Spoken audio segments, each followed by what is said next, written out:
Video আজকে চিরদিনই তুমি আমার সিরিয়ালে দেখতে পাওয়া যায় যে প্রেজেন্টেশন শেষে অপর্ণাকে প্রচণ্ড প্রশংসা করতে থাকে আর্য সিংহরা এবং বলতে থাকে তুমি আমাদের কোম্পানি একটা অ্যাসেট, তুমি যে কোনো কোম্পানিতে যাবে সেই কোম্পানিতেই তুমি তোমার সুনামের সঙ্গে কাজ করতে পারবে এবং আমাদের কোম্পানিরই কিন্তু নাম উজ্জ্বল করবে।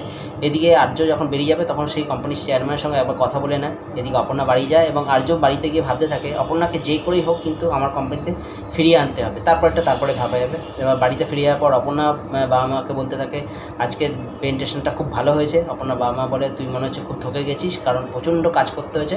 তারপরে অপর্ণার ফোনে একটা মেসেজ আসে, অপর্ণা বলতে থাকে যে মা কালকে কিন্তু আমাকে একটা নতুন ঠিকানাতে যেতে হবে, কারণ আমাদের কোম্পানিটা একটা নতুন কোম্পানির সঙ্গে মার্চ হয়ে গেছে, তারাই গাড়ি পাঠাবে বলেছে। তখন অপর্ণা বাবা বলে আরে আবার গাড়ি পাঠাবে, আবার কিন্তু তোকে এই গাড়িতে করে ছাড়তে হবে, আমার ভয় লাগে, একবার যা হলো। তখন অপর্ণা বলো না ভয় নেই, কিছু হবে না।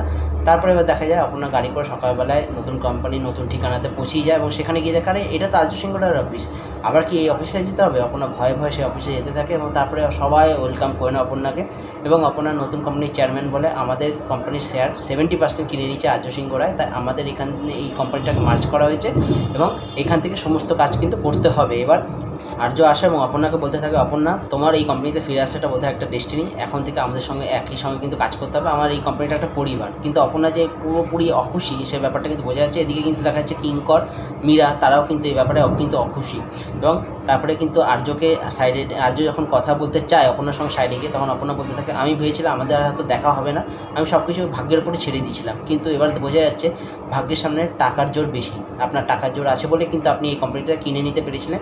আমি কিন্তু আমার প্রশ্নের উত্তর পেলাম না, কিন্তু এইভাবে আপনি এইসব করবেন আপনি ভাবতে পারিনি। তখন আপনাকে আর্য বলতে থাকে তুমি আমাকে ভুল ভাবছো অপর্ণা, আমাকে একটা চান্স দাও, মানছি আগেরবারে আমি দেখা করতে পারিনি, এবারে আমি দেখা করব, সব কথা বলবো, তুমি কারোর সঙ্গে দেখা করতে পারবে। এপিসোডটা কিন্তু আজকে এখানেই শেষ হয়ে যায়।